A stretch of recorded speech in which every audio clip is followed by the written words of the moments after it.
Good evening and welcome to News Night. I'm Amritpal Singh. This is a show in which we tell you what happened around the world and in the country in the day just gone by, and we talk about the major developments. Well, there is a lot of growing concern over the hypersonic missile that was tested by China. The Americans are baffled by the hypersonic technology and the feat that the Chinese have achieved, but will it upset the strategic balance? That's what we'll talk about with special guests in our studio. Also, we'll tell you what transpired on day 3 at the International Film Festival of India going on at Goa. But first up, let's take a look at the headlines we're tracking at this hour. President Ram Nath Kovind presents the Gallantry Awards for the year 2020. A total of 108 Gallantry Awards presented in 2 phases, 23 Shaurya Chakras, 28 Param Vishisht Seva Medals, 4 Uttam Yudh Seva Medals and 53 Ati Vishisht Seva Medals presented. Gallantry Awards for 2021 to be presented on Tuesday.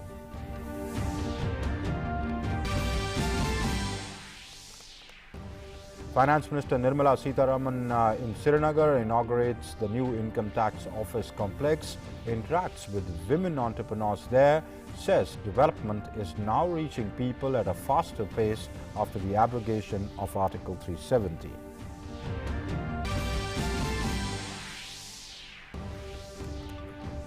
Least daily COVID cases in the past 18 months registered in a day in the past 24 hours. Union Health Minister Dr. Mansukh Mandavia interacts with Chief Ministers of 5 northeastern states in the Union Territory of Puducherry on intensification of the vaccination drive. Rain fury continues in Andhra Pradesh and Karnataka. 24 people lose their lives in Karnataka while 30 die in Andhra Pradesh. Andhra Pradesh Chief Minister Jagan Mohan Reddy directs close monitoring of the situation in Chittoor, Nellore and Kadapa districts.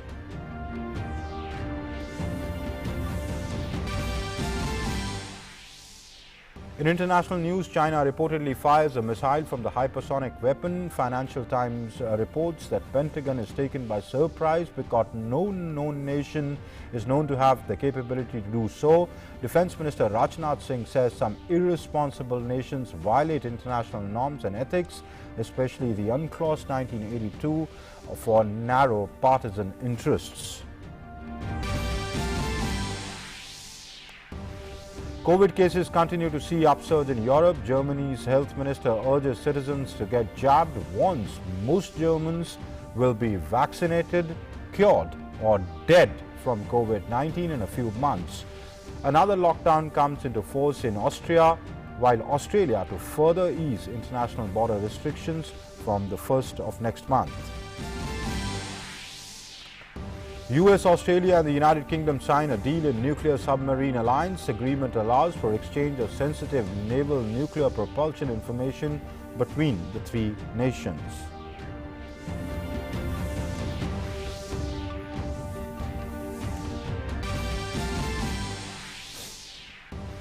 On day 3 at IFFI showcases a collage of the best contemporary and classic films from around the globe.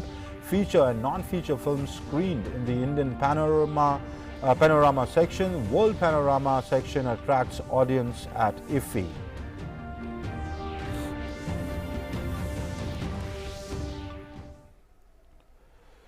So those were the headlines we were tracking in this hour, and now our big story. China's round the world hypersonic nuclear weapon fired a second missile while traveling 5 times faster than the speed of sound, according to reports in the media.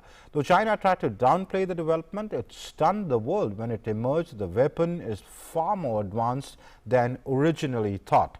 The hypersonic glide vehicle, a maneuverable spacecraft which can carry a nuclear warhead, fired a separate missile during its flight in the atmosphere over the South China Sea. No country had previously been able to demonstrate this advanced engineering feat, and the test is said to have caught the Pentagon scientists off guard. Missile from a hypersonic weapon as it approached a target during a test in July, according to a report published in the Financial Times. The report adds that Pentagon was taken by surprise because no nation was known to have this capability. A hypersonic glide vehicle launched by China fired a projectile over South China Sea while moving at 5 times the speed of sound. While officially not much information is available on this, some military experts believe that an air-to-air missile was fired. Others think it was a countermeasure that could hurt the ability of missile defense systems to knock out the hypersonic weapon, which can carry a nuclear warhead in a battle. China's foreign ministry spokesman said on Monday that China had tested a routine spacecraft to see if it was reusable, in an apparent effort to dismiss the idea that the spacecraft launched anything. The spokesperson said after separating from the spacecraft before its return, the supporting devices will burn up when they are falling in the atmosphere.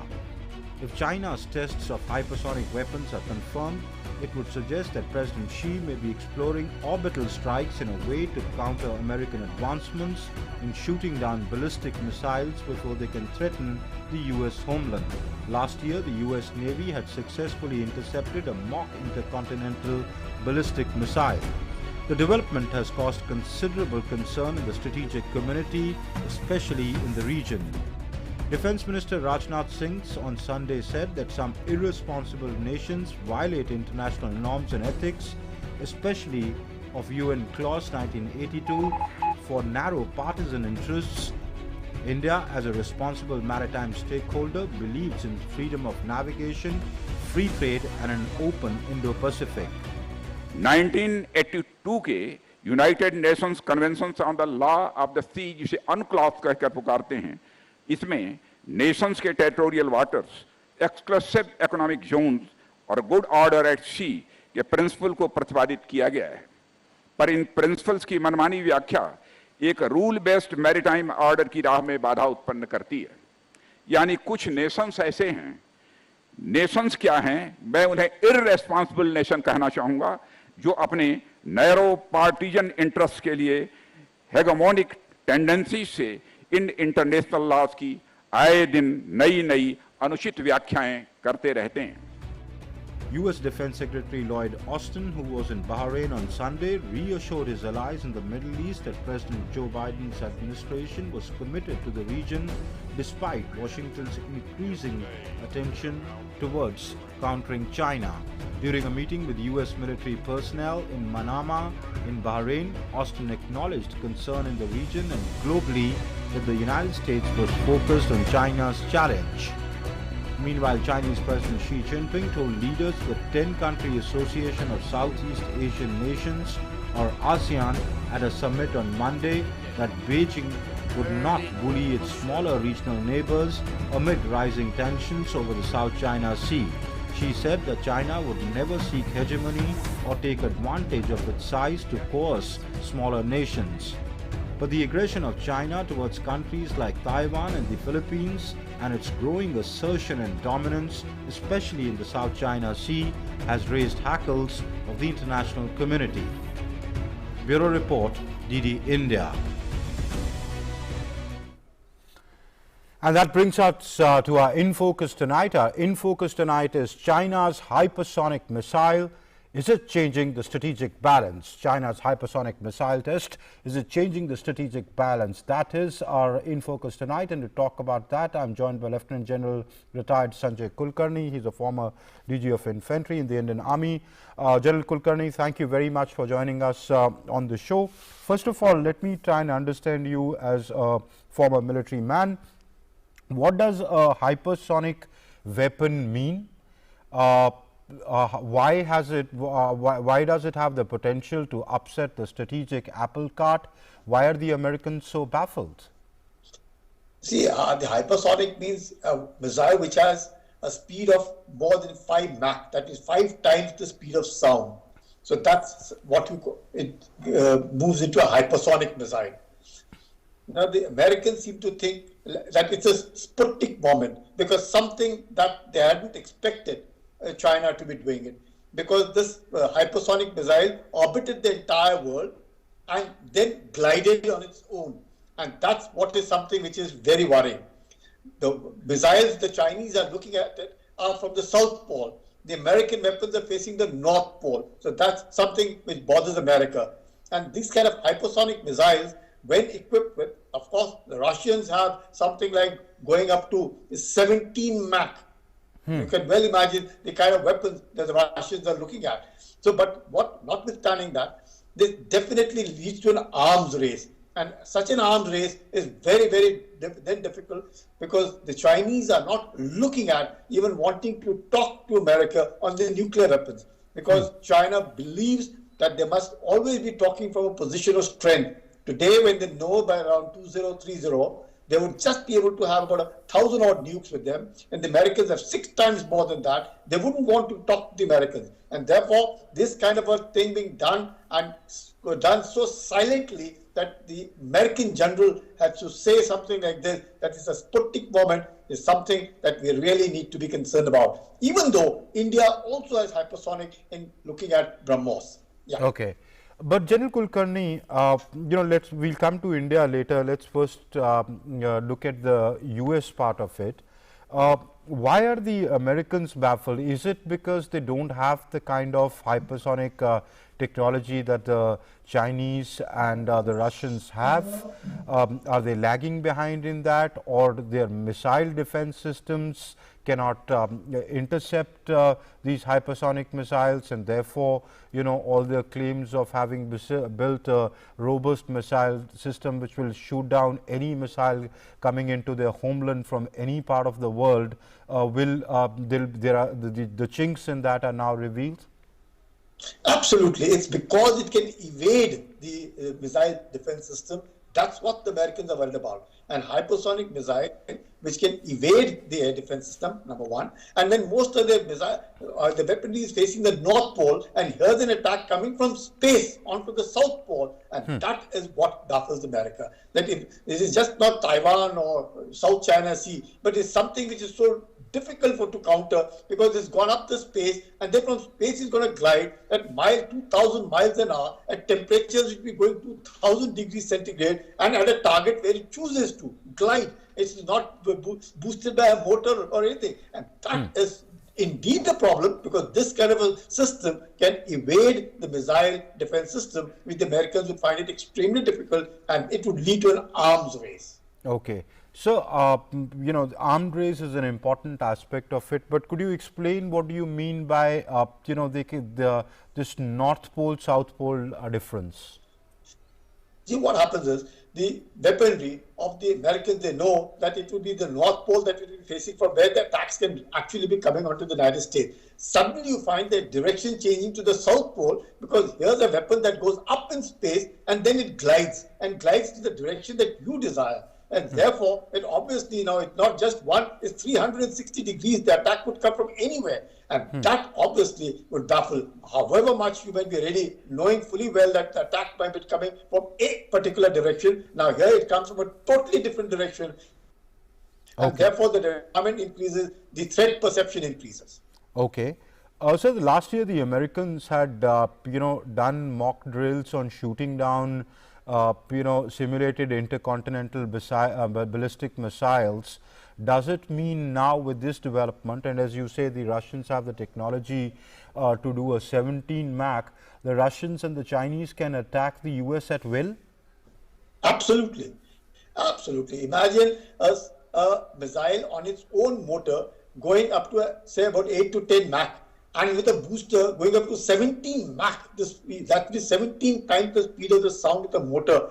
Impossible for any missile defense system to be, because it will be just a question, by the time you blink your eye, it will have gone and hit where you want it to hit. So it's extremely, extremely difficult. And obviously when Russia and China get together, and knowing fully well that the Americans are not at ease with either of these two countries, the threat perception definitely goes up, arms race goes up, the need to ensure that neither, because Russians in terms of nuclear arsenal is concerned are almost competing, and they have a treaty with America, but they compete with America. But Chinese are lagging behind there, expecting to go up to 1,000 nukes by 2030. But with the kind of relationship that they have with Russia, obviously it's a kind of a threat to America, and therefore they need to watch out for the kind of technological development that are taking place. Because again, as I say, the Sputnik moment led America to think, when the Russians did, that they might well wake up, because otherwise technologically they have been left behind by the Russians. And now, when the Chinese are doing it, they never expected a missile, a hypersonic missile in the lower orbit, going around the Earth and then sliding down at will at a place of their choosing. It is a big threat. Okay. General, then what in your assessment would be the Pentagon's response to this? See, Pentagon would definitely ensure that they would now be keeping total surveillance. They cannot totally trust anything which is on ground. They would have to have the space warfare intact. They will have to ensure and monitor each and everything that slides from the space to what it is. And then it leads to a space warfare, it leads to cyber warfare, it leads to jamming each other's equipment. So it's something which the Americans would want to avoid it. Because once this kind of a technology sets into the hand, tomorrow it's not the Germans or the French doing it, the North Koreans onto hypersonic missiles. So you see the threat increases and the kind of proliferation, you never know from China where it would go on to. And that is what that we need to really be worried about. The Americans are going to keep a very, very strict eye and ensure that this kind of an arms race does not take place. The Chinese will continue to put pressure on America to ensure that they do not interfere in what they're wanting to do in South China Sea, which they consider as the backwaters, or in Taiwan, which they consider as part of the one China. And you believe the Americans wouldn't want to fall in the trap of the arms race given their experience during the Cold War? Definitely not, because it's not the period of Cold War at all now. It's either a bipolar world or a multipolar world in which the Americans would want to have to ensure that they, are in the run. If you see economically, the Chinese are almost at par or would be able to go ahead of America. In the arms race, in any case, the Chinese cannot compete with America. Kind of investment that the Americans do, and almost $750 billion annually that they invest in military. And the Chinese are investing about $250 billion. China will not want to do it. But yes, together, China and Russia can be a big threat to America. The Americans wouldn't want to go into an arms race, but they would ensure that the Chinese do not unnecessarily compete. But should they want to compete, then they know what happened to Soviet Union. The similar things just might happen to China. Okay. All right. Let me come to India then. Should the Indians be worried, General Kulkarni? Yes, definitely. We must be concerned. Definitely we must be concerned. But the American threat is all towards the Chinese threat is for America. They're looking at the Americans. They wouldn't want to do it. Hopefully not. But yes, we must be concerned. We must be prepared. We must ensure that such a thing does not in any way hit because Chinese can't be trusted. And Chinese, for the political objective, will not hesitate in using force. Much that way they say that China will not do this, Chinese will not hesitate to achieve their political objective through using some force. May not be this kind of a thing, but the very fact that they could move their bombers to Xinjiang from the location of Beijing, missiles which could fire up to 2,000 miles, and they also threatened whichever way the propaganda war, the missiles can carry up to 2,000 kilometers, then Delhi comes within the range, much that they would not want to hit Delhi, but they would like to hit the air bases of India. So this kind of threat, which can become a reality, should China be on the back foot. So we ought to be concerned, we ought to be careful, and we also have, as I said, our own BrahMos, also a hypersonic missile, and not just India. You have France, Germany, all the countries, even Japan, Australia, all of it would be into the hypersonic. Okay. General Kulkarni, request you to stay on. I'm also joined now by Pinakara Ranjan Chakrabarti, his former secretary at the Ministry of External Affairs. Ambassador Chakrabarti, thank you for joining us. I was talking to General Kulkarni about the impact or the fallout of this hypersonic weapon testing missile that was fired from a hypersonic weapon by China, and we were talking in the context of India. What do you think would be India's response? Could it nudge India towards now accelerating its hypersonic missile development program? Well, it certainly would, in my view. And but then this is China's method of foisting more burden on the rest of the world, because even the US will have to do it, although everybody has some research going on this. But to actually deploy such weapons is a hugely expensive exercise. And China will obviously want to use this as a capability that they have developed to use their basic strategy of as deterrence and, trying to prevent you from doing things, and also trying to cow you down, because that is their objective. They don't want a war, but they want to cow you down by using these methods. And these, sorry? Please go ahead, I was listening to you, yeah. Oh, okay. So what I meant was that China will certainly develop this technology, and so will other countries. And there is no doubt that India will also have to do it. And I'm quite sure there is research going on in India as well. But the point is that this is an area which is a new technology area. But technology, as we all know, cannot be stopped. So hence, countries will use technology to upgrade their weaponry, upgrade their deterrence. And I'm afraid we'll have to do the same. There is no option, because otherwise China will have to become subservient to China and accept China as the hegemon. I don't think India will ever want to do that, and India will be definitely, I think, hard pressed to invest in these technologies, which I believe we can develop. Okay. General Kulkarni, there could be another option that India could take. What is your assessment on that? That shoring up its missile defense system, making it more robust, probably looking at investing in technologies. So would rather India go into the offensive way or the defensive way, given that India, then there is this whole question, can India afford getting into an arms race, and is it advisable to get into an arms race given the kind of investment it requires? Can we afford it? Definitely not. We cannot afford it. And we should not also get into an arms race. We should have adequate deterrence measures.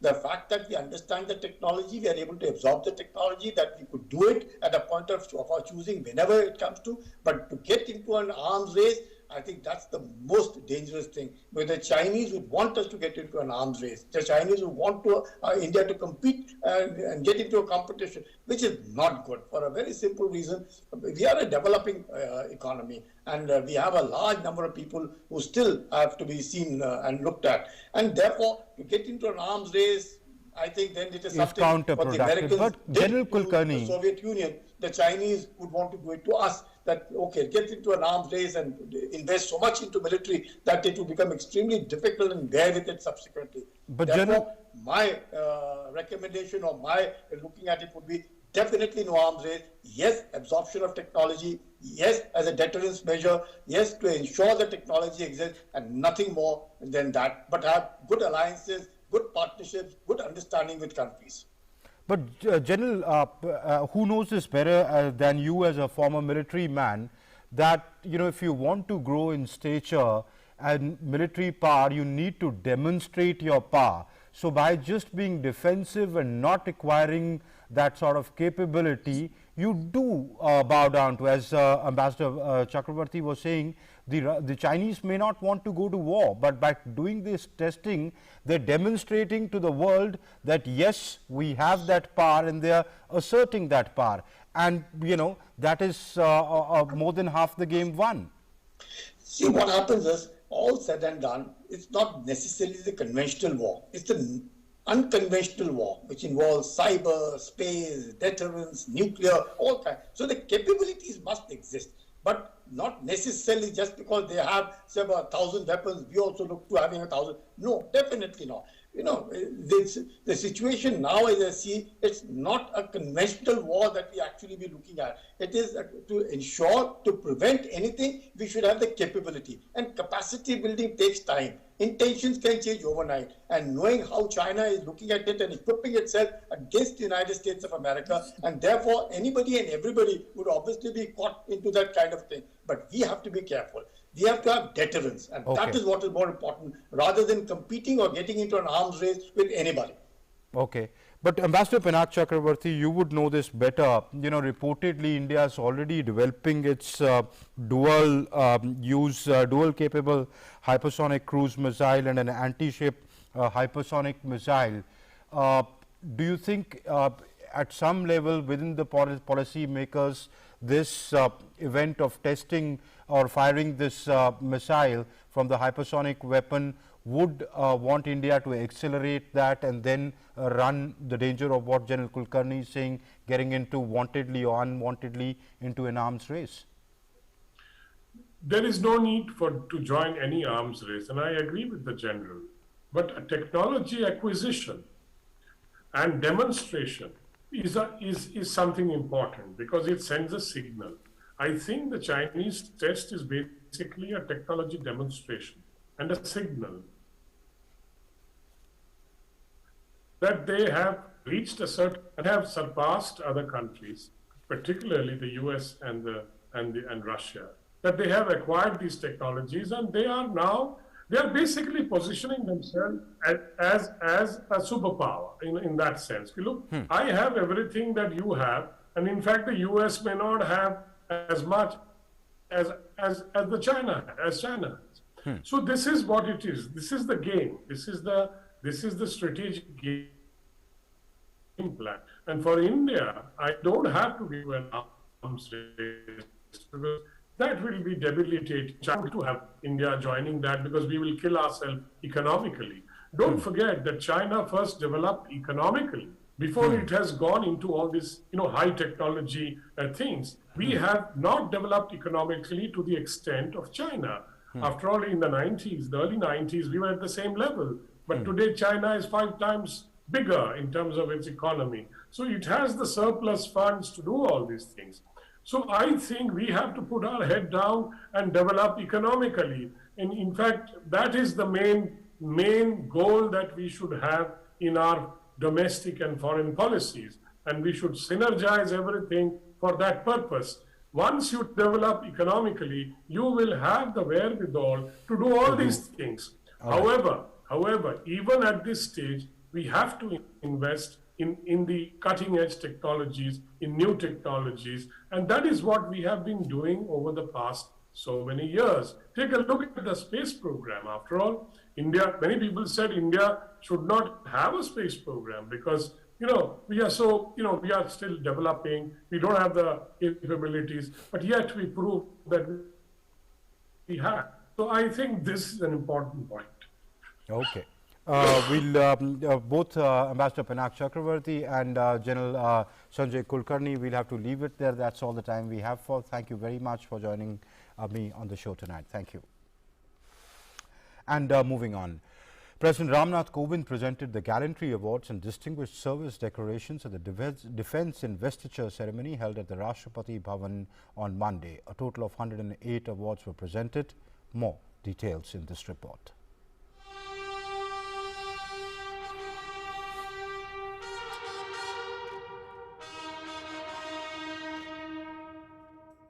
President Ram Nath Kovind presented the Gallantry Awards and Distinguished Service Decorations at the Defence Investiture ceremony held at Rashtrapati Bhavan.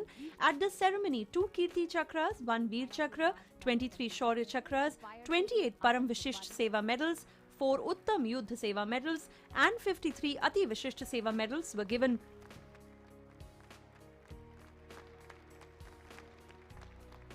Sapper Prakash Yadav from Corps of Engineers was accorded the second highest Peacetime Gallantry Award, Kirti Chakra, posthumously. This award is in recognition for neutralizing terrorists in an operation in Jammu and Kashmir. His wife and mother received the award from the President. While it was a proud moment for family members of Imran Hussain Tak, the Sub-Inspector Jammu and Kashmir Police, who was conferred the Shaurya Chakra posthumously, his wife Gulnaz Akhtar received the honour. Abhinandan Varthaman, Wing Commander, now Group Captain of the Indian Air Force, has been awarded the Veer Chakra. The award has been given for shooting down an F-16 fighter aircraft of the Pakistan Air Force in an aerial combat on February 27, 2019 during the Balakot airstrike. Shaurya Chakra was also given to Sepoy Brajesh Kumar posthumously for killing an A++ category terrorist during an operation in Jammu and Kashmir in 2018. His wife Shweta Kumari received the award from the President. The awards were presented in 2 sets. The first set of awards was presented in the morning, while the second set was presented in evening on Monday. A total of 108 Gallantry Awards were presented in 2 phases. While the Gallantry Awards for 2021 will be given on Tuesday, the 23rd of November. Sudhir Yadav's report, DD India.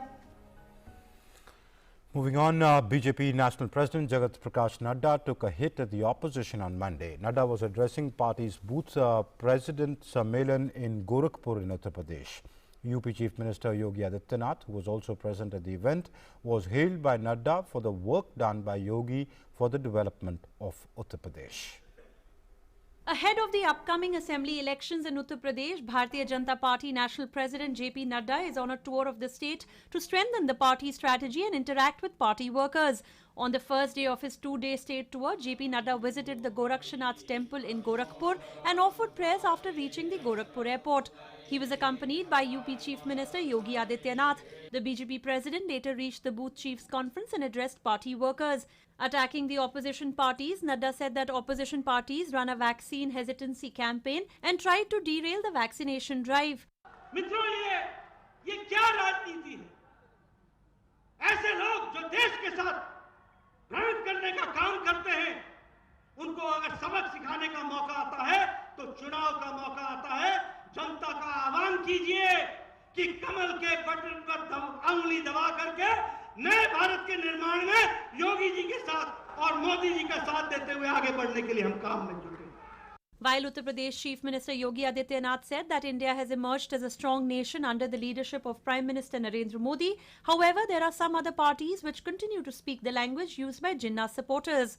सबसे बड़ी आबादी का राज्य उत्तर प्रदेश और इस राज्य में विधानसभा का चुनाव क्यों नहीं आकर्षण का केंद्र बनेगा?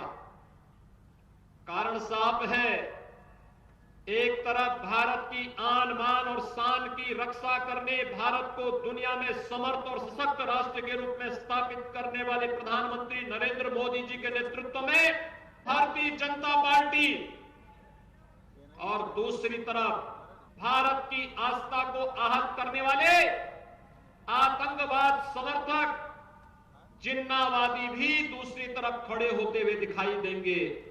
Later, BJP President met Vantangia community. Here too, both BJP President and Yogi Adityanath fiercely attacked the opposition parties. एक तरफ जब आपने जंगल लगा दिए और जंगल फल फूल गए, तो उस समय की कांग्रेस सरकार ने आपको निकालने का काम शुरू किया। ये जब आप एक समय में महाराजगंज पैदल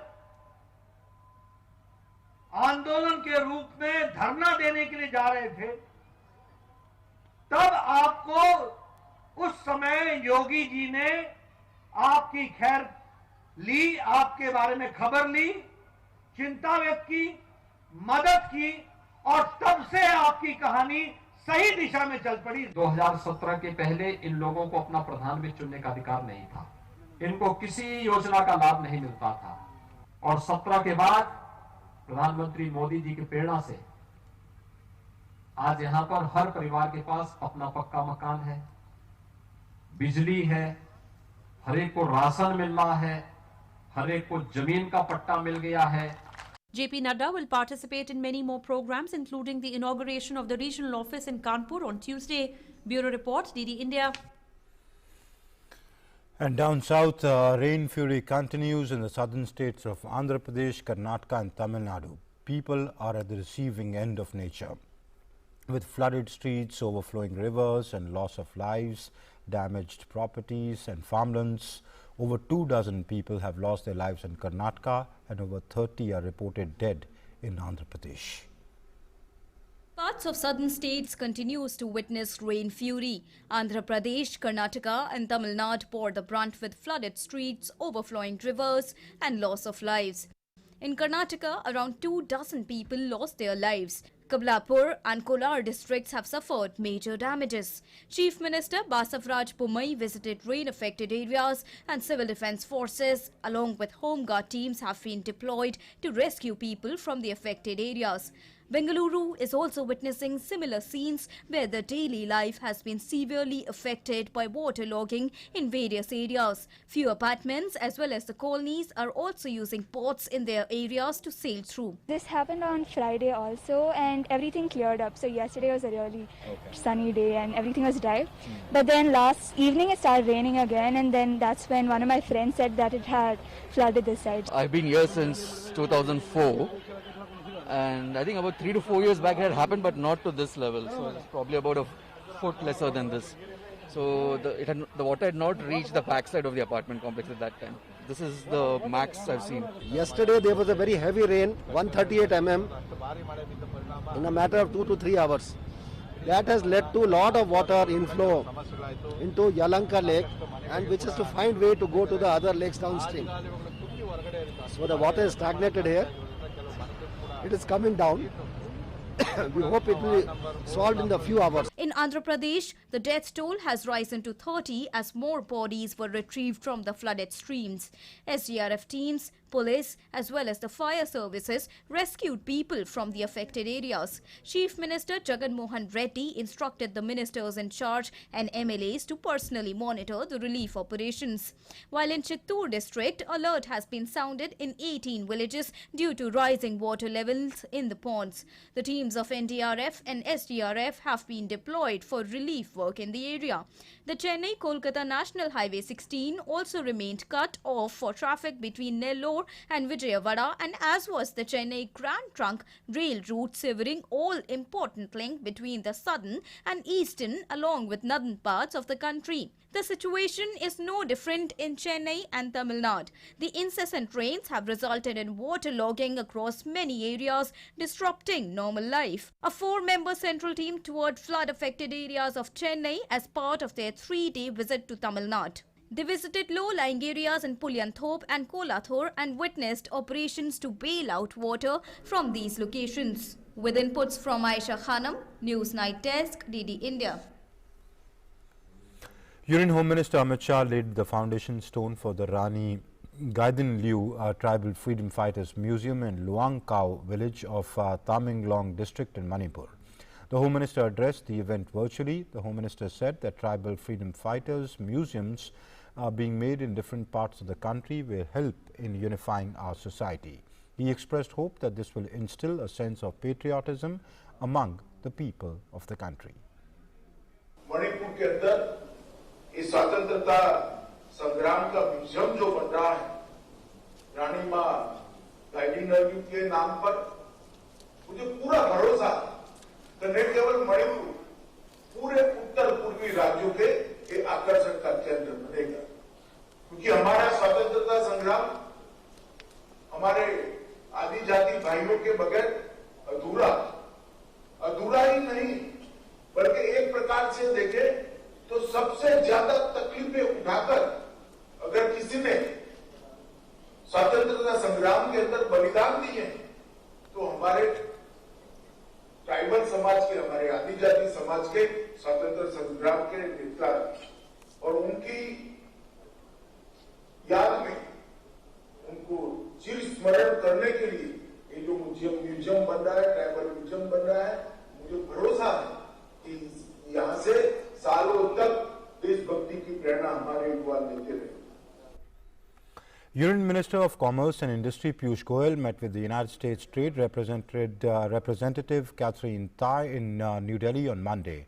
Accompanied by Deputy U.S. Trade Representative Sarah Bianchi, Catherine Tai is on a 2-day visit to India. This is Tai's first visit to India after she took over office in March this year. Addressing the gathering, Union Minister Piyush Goyal said that India and the United States have realized the necessity of diversifying critical supply chains and are poised to play a leading role. The US and India have realized the necessity of diversifying critical supply chains, and we are both poised to play an increasingly important role when it comes to resilient supply chains, working with other like-minded nations and ensuring a better world to live in the years ahead.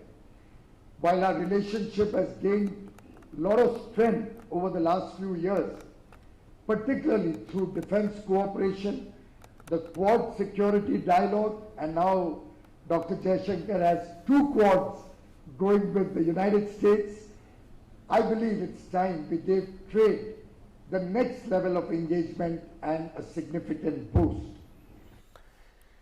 And the US trade representative said that there is a huge potential for growth between the two economies in areas like digital economy, services, health-related trade and agriculture.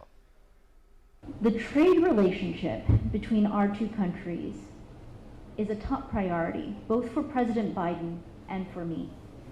That's why it was important for me to come to India and relaunch the Trade Policy Forum on my first trip to Asia.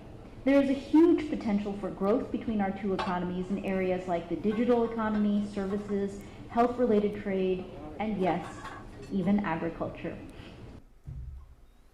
Finance Minister Nirmala Sitharaman inaugurated the Chinars, that's the first permanent establishment of the Income Tax Office of India in Srinagar in the Union Territory of Jammu and Kashmir. After the deadly terror attack on the Income Tax Office in 2005, it was relocated multiple times. Over 14 years later, it has got its permanent location now. While congratulating the department on the occasion, the Finance Minister observed that the establishment of the office complex and attached Aikar Seva Kendra will facilitate better taxpayer services in the spirit of Jan Bhagidari. She also thanked the people of Jammu and Kashmir for their contribution to the efforts in enabling the commissioning of the Chinars, Aikar Bhavan and other facilities. I am grateful to the people of J&K for today enabling a permanent own building for the income tax, which I am very honored to come and serve here to inaugurate and be with you all in this context. It is now for all of us to work together to serve the people of Kashmir, to make sure that development reaches them, the importance of collecting legitimate tax is understood, and also a transparent process through which we can explain how that money gets spent. Union Minister for Labour and Employment Bhupen Yadav flagged off the first ever All India survey on domestic workers being conducted by the Labour Bureau Chandigarh. Speaking on this occasion, the minister said that this is for the first time in independent India that such nationwide survey is being conducted, and this shows the commitment of the government towards having an evidence-based, data-driven policy which will help in targeted and last-mile delivery of services. Labour code माननीय प्रधानमंत्री जी की विशेष प्रेरणा से पूरे देश में लागू हो रहा है। उसमें जो सोशल सिक्योरिटी का एस्पेक्ट है, उस सोशल सिक्योरिटी के एस्पेक्ट को हमको देखना चाहिए। और कोई भी समाज, मेरा मानना है कि तनाव रहित या मॉरल वैल्यूज पे बहुत अच्छा तब चल सकता है जब हम बहुत अच्छे ढंग से समाज के व्यापक लोगों को सोशल सिक्योरिटी प्रोवाइड करें।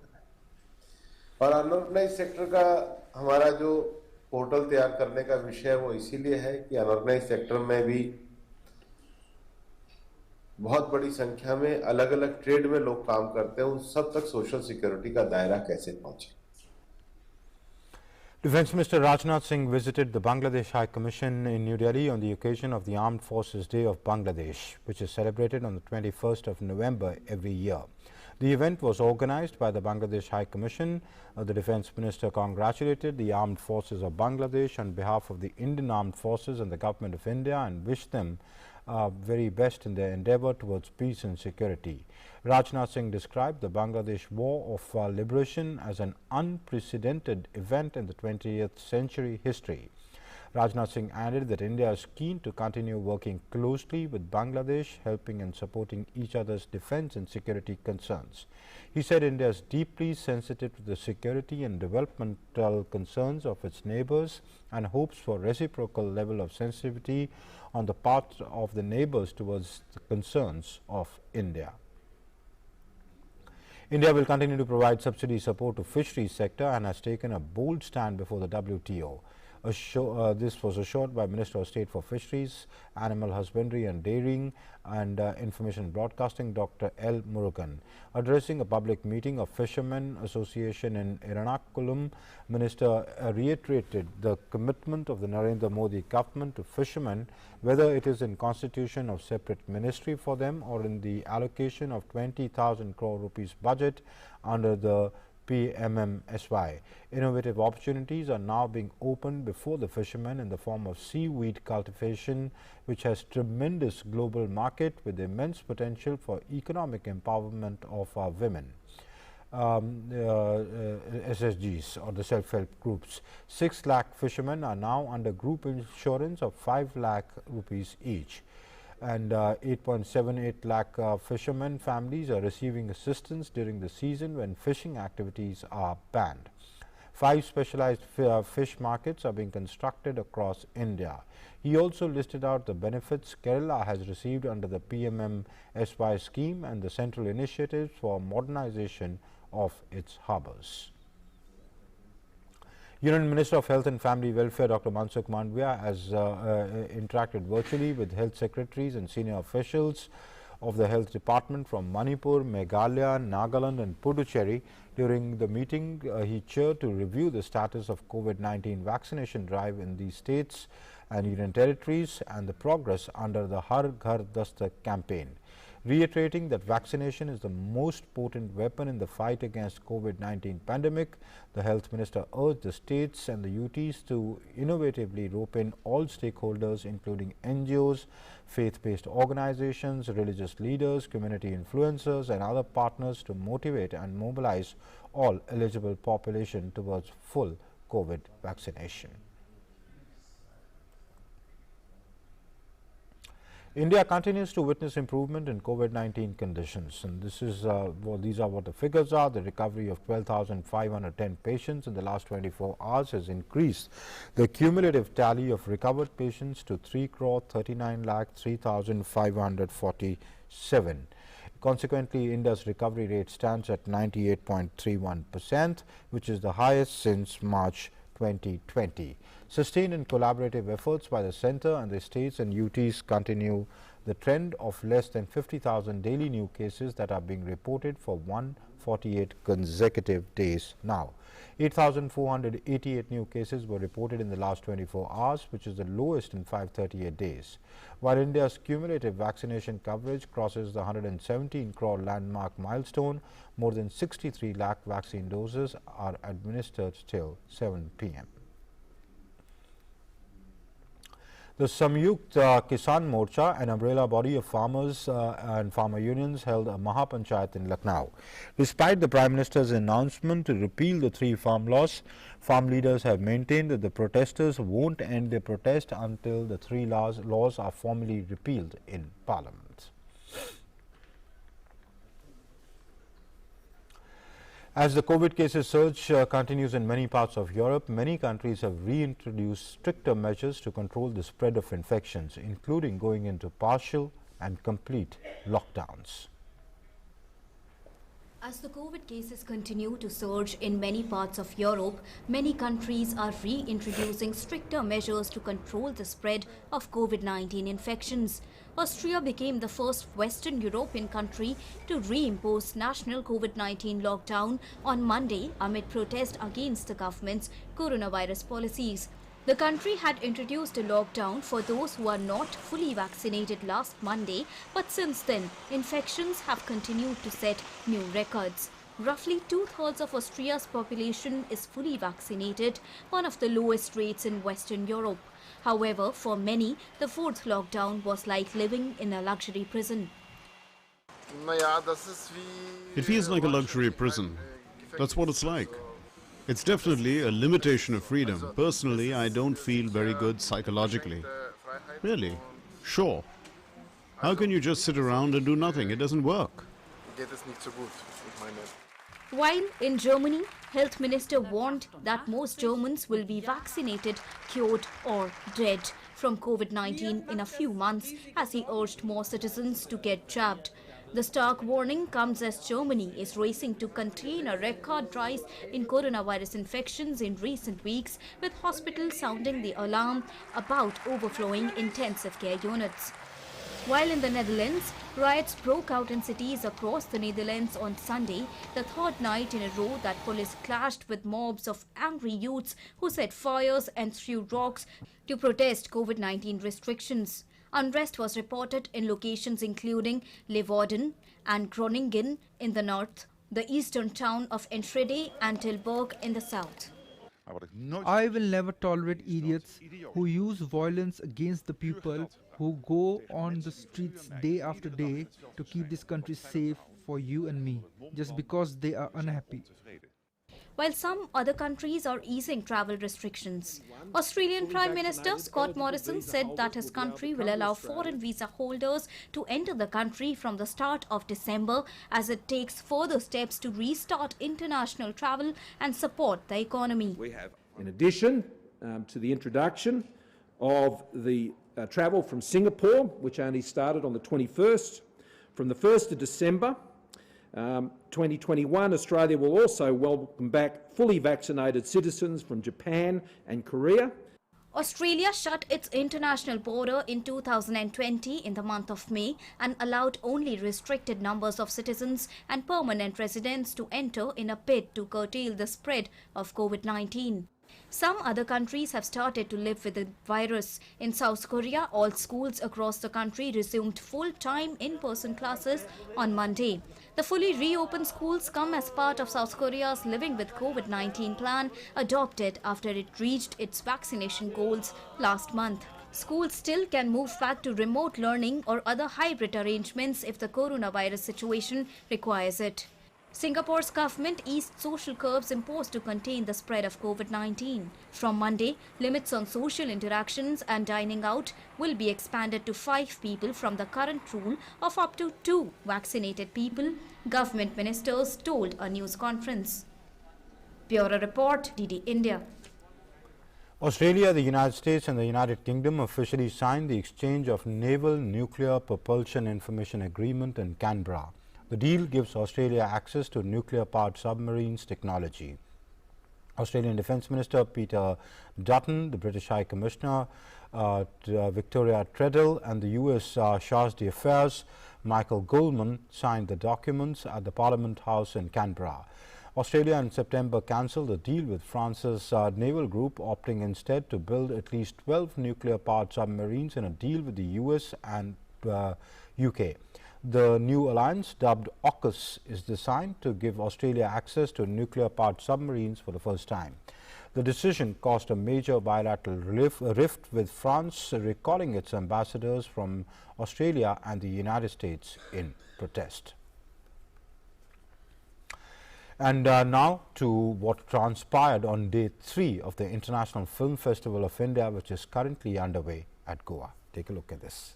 The 52nd edition of International Film Festival of India is in full swing, with the screening of films on the one hand and the red carpet premieres on the other. Day 3rd at the 52nd International Film Festival of India, or IFFI, saw Juan Baldona, director of Spanish film The Unbalanced, screened under World Panorama, make an appearance on the red carpet. Everybody was in lockdown, so everybody was in high stress, so that was the movie about the talking. Composer of Bengali film Nath, in the non-feature film category, expressed his thoughts on having his film on the screens of IFFI. Central government, especially Ministry of Information and Broadcasting का बहुत आभारी हूँ कि उन्होंने एक ऐसा platform दिया उभरते हुए इंडिपेंडेंट फिल्म मेकर को कि वो उनके प्रतिभा मतलब दिखाए सबको.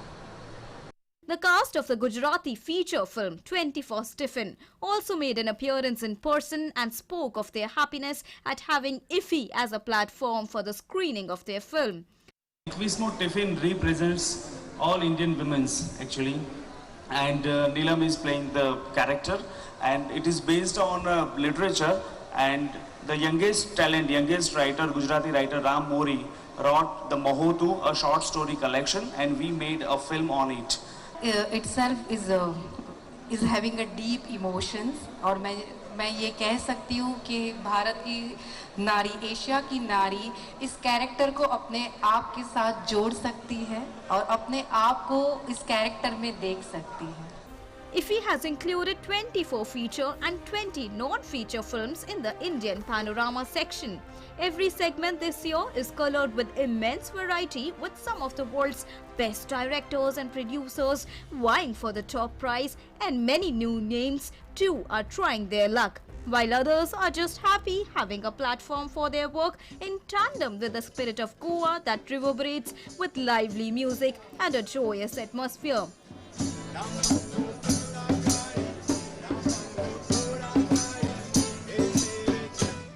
Rukma Datta's report from Goa for DD India.